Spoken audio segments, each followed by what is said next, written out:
Hoje o Brasil recebeu uma notícia estarrecedora, mais uma abominação cometida pela justiça brasileira. Mas antes de explicar essa notícia, a gravidade dela, do que eles estão fazendo, eu preciso te contar um pouco de uma história de um país chamado Ruanda.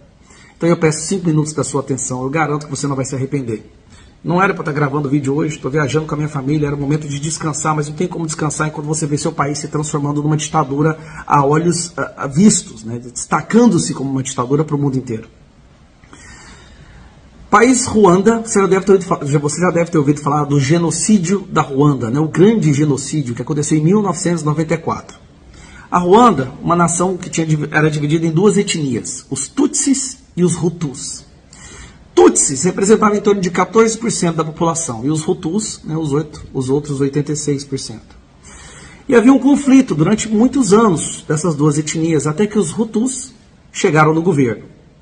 E os Hutus, depois de chegarem no governo, começaram a fazer um censo, identificar todos os Tutsis que haviam no país. Eles começaram a identificar e fizeram uma lista com endereço, idade, nome e profissão de todos os Tutsis, né, que era da etnia inimiga deles, do país inteiro. Eles alegavam que era apenas um censo, para saber a porcentagem de cada etnia, para poder protegê-los, e os Tutsis deram suas informações.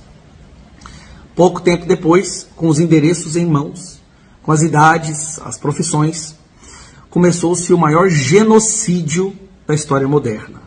Isso aconteceu em 1994. Não é uma história de Segunda Guerra Mundial ou da Alemanha nazista dos anos 30, não. Você provavelmente estava vivo quando isso aconteceu. Você provavelmente viu isso nos noticiários. Mais de 1 milhão de pessoas foram exterminadas. 1 milhão de Tutsis foram exterminados na Ruanda. Entre 150 mil a 200 mil mulheres foram estupradas por um governo que dizia estar defendendo a democracia. Por uma justiça que dizia estar exterminando o inimigo. E durante os anos antes desse genocídio, esse governo criou uma espécie de propaganda, através de rádio e televisão, para convencer o povo de que os Tutsis eram baratas, transmitiam doenças, eram traidores e correspondiam a um risco para a soberania da nação.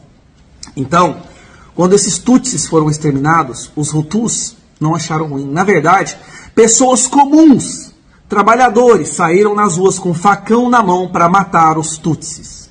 Tá, Gustavo? Mas o que isso tem a ver com o Brasil? Isso aqui tem a ver com o Brasil. Um cara do PGR, um cidadão, acabou de determinar que as plataformas das redes sociais identifiquem todos os seguidores do presidente Bolsonaro nas redes sociais.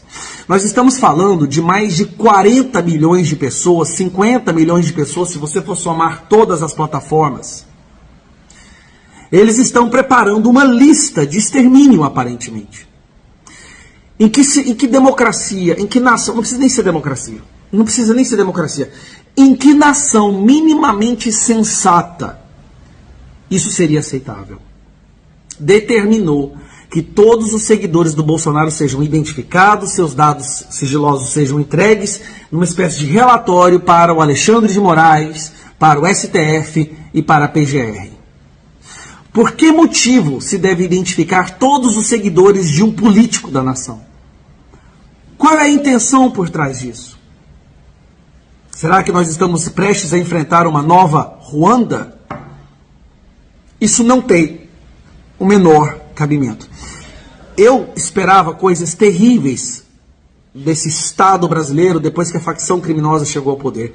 Mas nem na minha pior imaginação eu seria capaz de conceber isso. Eles quererem listar todos os apoiadores do presidente Bolsonaro. Isso é extremamente perigoso. Já passou longe de sequer tentar falsear-se como uma democracia.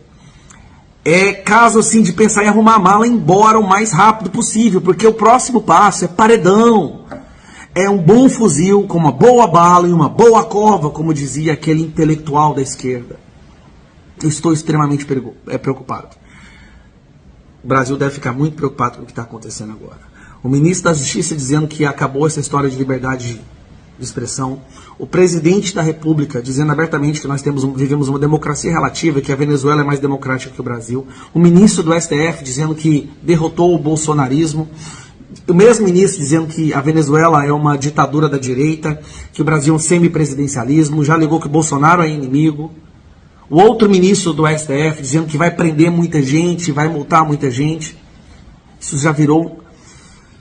Meu Deus do céu, eu espero que o mundo perceba o que está acontecendo com o Brasil antes da situação ficar irreversível. Obviamente, nós vamos tentar lutar contra isso. Mas sabe qual que é o problema? Hoje, qualquer parlamentar que haja contra essa sanha autoritária é o primeiro a ser derrubado. Nós já temos alvos gigantescos em nossas costas. Muitos de nós já dá como certo a cassação, até possível prisão. O que aconteceu com o Brasil, gente? O que está acontecendo com o nosso país? Isso é muito sério. Isso é muito sério. É muito triste ver que uma parcela considerável da nossa nação já está tão imbecilizada que não consegue perceber que o Brasil já virou uma prisão, virou uma ditadura. Mas uma ditadura que dá migalhas. Então, a gente aceita a ditadura. Não tem mais nada para falar. Muita oração. Eu vou sentar ali agora, vou lá fora, vou orar bastante, vou rezar, porque não tem condição um negócio desse. Não tem condição.